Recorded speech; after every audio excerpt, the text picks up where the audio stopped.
In 1985, I gave the 3 lectures that were being given once a year at SUNY Buffalo on Charles Olson. And so I've read through Maximus again, which I hadn't done in many years, and then I read through Maximus again with reading Butterick's notes alongside, or having them alongside. And I can't say this is directly related, but I wrote it while I was typing up these lectures while I was at Buffalo. I read the stuff, I went to Buffalo, and I typed on the days when I wasn't giving the talks. And at the end of the 3rd talk, I wrote this. It's called Rant. You'll hear Charles all over it, but there's a lot of other quotes in it, too. How many can you find? How many of the apples in this drawing? Rant. You cannot write a single line without a cosmology, a cosmogony laid out before all eyes. There's no part of yourself you can separate out saying, this is memory, this is sensation, this is the work I care about, and this is how I make a living. It is whole. It is a whole. It always was whole. You do not make it so. There's nothing to integrate. You are a presence. You are an appendage of the work. The work stems from, hangs from the heaven you create. Every man, every woman carries a firmament inside, and the stars in it are not the stars in the sky. Without imagination, there is no memory. Without imagination, there is no sensation. Without imagination, there is no will, desire. History is a living weapon in your hand, and you have imagined it. It is thus that you find out for yourself. History is a dream of what can be. It is the relation between things in a continuum of imagination. What you find out for yourself is what you select out of an infinite sea of possibility. No one can inhabit your world, yet it is not lonely. The ground of imagination is fearlessness. Discourse is videotape of a movie, of a shadow play. But the puppets are in your hand, your counters, in a multidimensional chess, which is divination and strategy. The war that matters is the war against the imagination. All other wars are subsumed in it. The ultimate famine is the starvation of the imagination.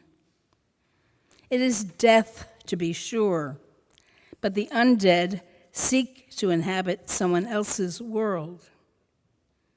The ultimate claustrophobia is the syllogism. The ultimate claustrophobia is it all adds up. Nothing adds up. And nothing stands in for anything else. The only war that matters is the war against the imagination. The only war that matters is the war against the imagination. The only war that matters is the war against the imagination. All other wars are subsumed in it. There's no way out of the spiritual battle. There's no way you can avoid taking sides. There is no way you can not have a poetics, no matter what you do. Plumber, baker, teacher, you do it in the consciousness of making or not making your world. You have a poetic. You step into the world like a suit of ready-made clothes, or you etch in light. Your firmament spills into the shape of your room, the shape of the poem, of your body, of your loves. A woman's life a man's life, is an allegory. Dig it. There's no way out of the spiritual battle. The war is the war against the imagination. You can't sign up as a conscientious objector. The war of the worlds hangs here, right now, in the balance. It is a war for this world, to keep it a veil of soul-making. The taste in all our mouths is the taste of our power, and it is bitter as death. Bring yourself home to yourself. Enter the garden. The guy at the gate with the flaming sword is yourself. The war is the war for the human imagination, and no one can fight it for you, and no one can fight it but you. The imagination is not only holy, it is precise. It is not only fierce, it is practical. Men die every day for the lack of it. It is vast and elegant. Intellectus means light of the mind. It is not discourse. It is not even language. The inner sun. The polis is constellated around the sun.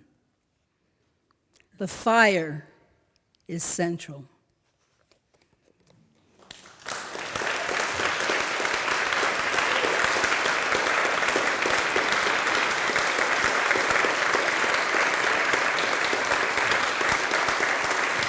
Thank you.